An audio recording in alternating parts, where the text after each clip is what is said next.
बाहर से material import कैसे करना है, इस काफी दुविधा में लगे होते हैं लोग। वीडियोस वगैरह देखते हैं काफी सारे लोग कि भाई माल इंपोर्ट करना है। बहुत सारे लोग इधर उधर से, मेरे पास भी बहुत फोन आते हैं कि रिजवान भाई इंपोर्ट मटेरियल कैसे करें या बाहर से माल कैसे लेकर के आए। तो आज इसी टॉपिक पर बात करेंगे कि इंपोर्ट कैसे किया जाएगा। मैं आपका दोस्त रिजवान सैफी।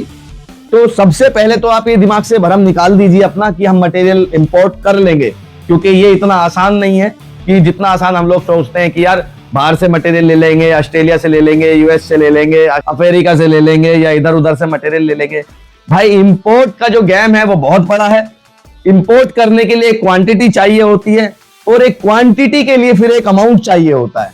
समझ रहे ना। जब हम एक बाजार में जाते हैं कि हमने 100-200 किलो माल खरीदना है और एक मटेरियल होता है हमें 20-25 टन माल का एक कंटेनर मंगाना है, तो बहुत बड़ी टेंशन होती है। मतलब ये अब आप कहीं नदी नाले में नहीं घूम रहे, अब आप समुद्र में कूद चुके हैं। तो आप ये सोच के चले कि कितना बड़ा मटेरियल हम शिपमेंट लेके आने वाले हैं। और जो इतना बड़ा शिपमेंट लेकर आता है, मेरे ख्याल से मुझे उसे बताने की जरूरत नहीं है कि उसे डॉक्यूमेंट्स क्या लगना है, कौन सा CHO लगना है, क्या क्या एंट्री चाहिए, कस्टम ड्यूटी कितनी चाहिए या क्या क्या पेपर वर्क होंगे, इंडिया में कौन से पेपर वर्क होंगे और अदर कंट्री में कौन से पेपर वर्क होंगे जो हम इंपोर्ट कर रहे हैं। तो आई थिंक ये समझाने की मुझे जरूरत नहीं है, क्योंकि जो कंटेनर मंगा रहे हैं तो भाई वो बहुत अच्छे लेवल का बंदा है। मतलब बहुत मोटा उसने इन्वेस्ट किया है। इतनी आसानी से इंपोर्ट हर कोई नहीं कर पाता है। तो इसीलिए मैं एक छोटी सी वीडियो बना रहा हूं, ज्यादा बड़ी नहीं बनाऊंगा, कि इसमें बहुत सारे लोग परेशान होते हैं कि भाई हम इंपोर्ट कर लेंगे। इस तरह की सोच रखते हैं छोटे व्यापारी भी।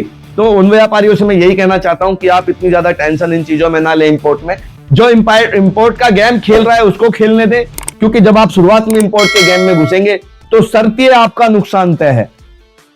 सबसे पहले अपने पास, मैं आपको इसकी डॉक्यूमेंट्री भी बता देता हूं क्या क्या डॉक्यूमेंट चाहिए। मतलब अपना GST चाहिए, पोल्यूशन सर्टिफिकेट अपने को चाहिए, इंपोर्ट का अपना को लाइसेंस चाहिए। तो ये चीजें आसानी से बन जाती है। लेकिन पोल्यूशन NOC जो होती है, PCB, पोल्यूशन कंट्रोल बोर्ड का सर्टिफिकेट जो होता है, वो इतनी आसानी से नहीं बनता है।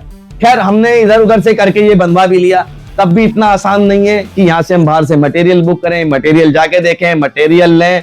मतलब बहुत लंबी फिल्म बन जाती है। बहुत सारी चीजें इसमें काम करती हैं जो एक मिडिल क्लास का आदमी नहीं कर पाता है। फिर से कहूंगा, जो हाई क्लास का आदमी है, जो चाइना रोज घूमता है, जो ऑस्ट्रेलिया रोज घूमता है, तो भाई उसके लिए कोई दिक्कत वाली चीज नहीं है। ना उसको मेरी वीडियो की ही जरूरत है, या उसको ऐसे यूट्यूब पे काफी सारे लोग बैठे हैं जो इंपोर्ट कैसे करना है, how to import, how to you, तो उसको किसी भी हाउ टू की जरूरत नहीं है। क्योंकि भाई वो अंदर बाहर आता है, उसको सब पता है कि मेरे को कहां पासपोर्ट जमा करना है, कहां से मेरे को वीजा मिलना है ना।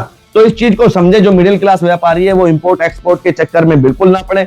जो अपने इंडिया में जो भी लोग इंपोर्ट करके ला रहे हैं उनके साथ कोशिश करें संबंध बनाने की, उनसे मटेरियल लें, वो ज्यादा बेहतर है। किसी बंदे ने एक कंटेनर मंगाया, उससे आप मटेरियल ले लीजिए। भाई मेरे को 2 टन 4 टन 5 टन मटेरियल चाहिए, क्योंकि 25-30 टन का एक कंटेनर आना बहुत मोटा अमाउंट इन्वेस्ट करना, और वो ऐसे इन्वेस्ट नहीं होता है, बहुत मोटा रिस्क के साथ में होता है। उनकी इंपोर्ट में भी सेटिंग होती है, उनकी कस्टम में भी सेटिंग होती है, तब जाके उनका मटेरियल इतनी आसानी से आता है। क्योंकि हमारे यहाँ इतना आसान नहीं है इंपोर्ट एक्सपोर्ट का गेम खेलना। हमारे यहाँ जो मटेरियल कस्टम में फंस गया ना, उसको निकालना बहुत टेढ़ी खीर हो जाती है। तो मिडिल क्लास लोगों से मेरा यही कहना है कि इंपोर्ट एक्सपोर्ट के चक्कर में बिल्कुल ना फंसे। अपने इंडिया से ही मटेरियल लें। जो इंपोर्ट एक्सपोर्ट का काम कर रहे हैं उनको उनके ही मुबारक छोड़ें, क्योंकि वो उस फील्ड में बहुत पुराने हो चुके हैं, बहुत आसानी से करना जानते हैं। अगली वीडियो में फिर से कुछ आपको नया लेकर के आऊंगा। तब तक की इजाजत दीजिए। आपका दोस्त रिजवान सैफी। जय हिंद।